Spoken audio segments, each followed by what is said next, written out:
आज हम मेरठ की मशहूर नान खटाई घर में ही बनाकर तैयार करते हैं, जो खाने में बहुत अच्छी लगती है और बनाना भी बहुत आसान है। बड़े और बच्चों को नान खटाई बहुत पसंद होती है, इसीलिए हम आज घर में ही नान खटाई बनाकर तैयार करते हैं। नमस्कार, मैं सविता राणा किचन में आपका स्वागत है। अब हम नान खटाई बनाना शुरू करते हैं। अब हम एक भगोना ले लेते हैं, उसमें 1 बड़ा चमचा गेहूं का आटा डाल लेते हैं। उसी चमचे से हम सूजी डाल लेते हैं और उसी चमचे से हम बेसन डाल लेते हैं। तीनों की मात्रा हम एक बराबर रखते हैं और सभी को डालकर हम अच्छी तरह से मिक्स कर लेते हैं। हम अच्छी तरह से मिक्स कर लेते हैं ताकि इसमें कुछ गांठें न रह जाए और नान खटाई बनाने में आसानी रहती है।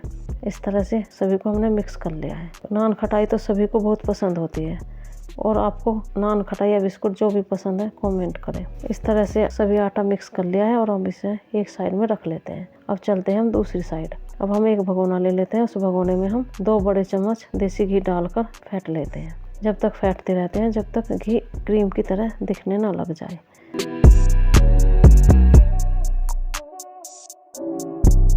आप देख सकते हैं घी बिल्कुल क्रीम की तरह दिखने लगा है। अब उसी चमचे से हम पिसी हुई चीनी डाल लेते हैं। सभी को हम एक मात्रा में डालते हैं, आटा, बेसन, सूजी और पिसी हुई चीनी। सभी को एक ही चमचे से हम नाप ले लेते हैं और अब हम पिसी हुई चीनी डालकर फेंट लेते हैं। मैंने अच्छी तरह से फेंट ली है, आप देख सकते हैं।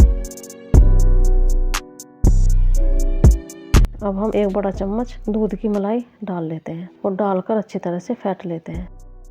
देखो फेंटते फेंटते बिल्कुल क्रीम सा दिखने लगा है। अब हम थोड़ा बेकिंग पाउडर डाल लेते हैं और थोड़ा खाने का सोडा डाल लेते हैं, जो सभी के किचनों में होता है। इस तरह से खाने का सोडा और बेकिंग पाउडर डालकर फेंट लेते हैं।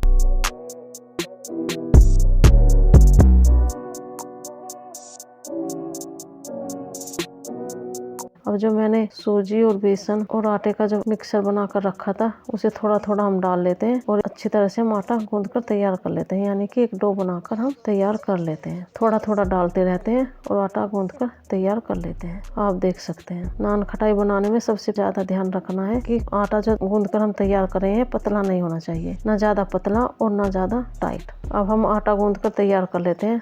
अब हमारा आटा गूंद कर तैयार हो गया है। अब हम इसे एक साइड में रख लेते हैं। अब चलते हैं हम दूसरी साइड। अब मैं जो नान खटाई बनाऊंगी वो कढ़ाई में और तंदूर में बेक करूंगी। आप चाहे तो कढ़ाई में भी बना सकते हैं और तंदूर में भी बना सकते हैं। अब हम इडली वाला स्टैंड ले लेते हैं, उनमें ब्रुश से थोड़ा देसी घी लगाकर तैयार कर लेते हैं। इस तरह से थोड़ा थोड़ा घी लगाकर हमने तैयार कर लिया है। अब इसे हम एक साइड में रख लेते हैं। अब चलते हैं हम तंदूर की तरफ। अब हम तंदूर की तरह ले लेते हैं, उसमें सारे में देसी घी लगाकर तैयार कर लेते हैं। अब मैंने घी लगाकर तैयार कर लिया है। अब चलते हैं हम आटे की तरफ। आप देख सकते हैं आटा ना तो ज़्यादा पतला है और ना ज़्यादा टाइट। अब थोड़ा थोड़ा हम आटा ले लेते हैं और उसकी हम इस तरह से नान खटाई बनाकर तैयार कर लेते हैं। आप देख सकते हैं।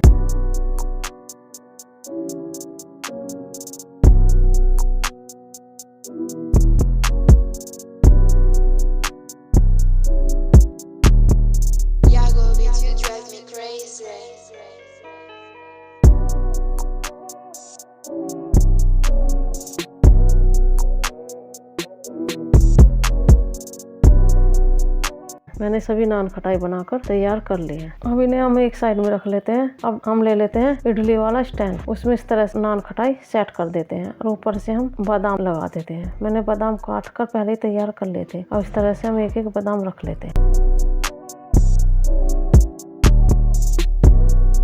अब हम इन्हें एक साइड में रख लेते हैं। अब चलते हैं हम गैस की तरफ। अब मैंने गैस पर कढ़ाई रख ली है और उसमें थोड़ा नमक डाल लेते हैं और एक प्लेट रख लेते हैं। इसके ऊपर हम इडली वाला स्टैंड रख लेते हैं। अब हम ढककर 20 मिनट के लिए पका लेते हैं। ये कढ़ाई और जो प्लेट है ये मेरी बेक करने की है, इसीलिए ये काली हो रही है। मैं जो बेक वाले चीजें बनाती हूँ तो इसी कढ़ाई में बनाकर तैयार कर लेती हूँ। अब 20 मिनट के लिए ढककर पका लेते हैं। अब हम चलते हैं दूसरी साइड, यानी कि तंदूर की तरफ। अब हम तंदूर की ट्रे में इस तरह सभी नान खटाई मैंने सेट कर ली है और 15 मिनट के लिए बेक के लिए छोड़ दिया है। अगर आपको मेरी वीडियो पसंद आए तो लाइक करें और मेरे चैनल को सब्सक्राइब करें। अगर वीडियो पसंद नहीं आए तो डिसलाइक भी कर सकते हैं। 15 मिनट बाद देखते हैं सभी नान खटाई बनकर तैयार हो गई है। आप देख सकते हैं कितनी अच्छी और सुंदर लग रही है। अब हम इन्हें धीरे धीरे पलटे की सहायता से उतार लेते हैं और एक प्लेट में रख लेते हैं। ये गरम गरम है। अब हम इन्हें ठंडा होने के लिए रखते हैं। इस तरह से हमारी तंदूर वाली नान खटाई बनकर तैयार हो गई है। अब इन्हें एक साइड में रख लेते हैं। अब चलते हैं हम गैस की तरफ। 20 मिनट बाद देखते हैं हमारी गैस वाली वाली नान खटाई भी बनकर तैयार हो गई है। आप देख सकते हैं। अब हम इन्हें निकाल लेते हैं और थोड़ी थोड़ी चक्कू की सहायता से सभी नान खटाई हम निकाल कर एक प्लेट में रख लेते हैं। हमारी सभी नान खटाई बनकर तैयार हो गई है, आप देख सकते हैं। अब जो ये खटाई में हाथ में ले रही हूँ, ये तो है तंदूर वाली। ये मैंने तंदूर में बेक करी थी। देखो चारों तरफ से कितनी अच्छी हो गई है।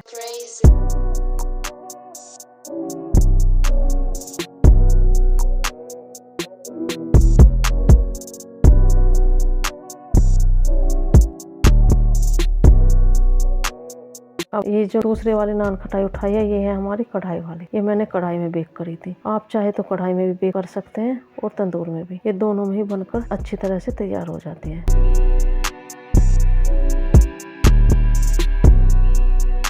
इस तरह से नान खटाई बनकर तैयार हो गई है।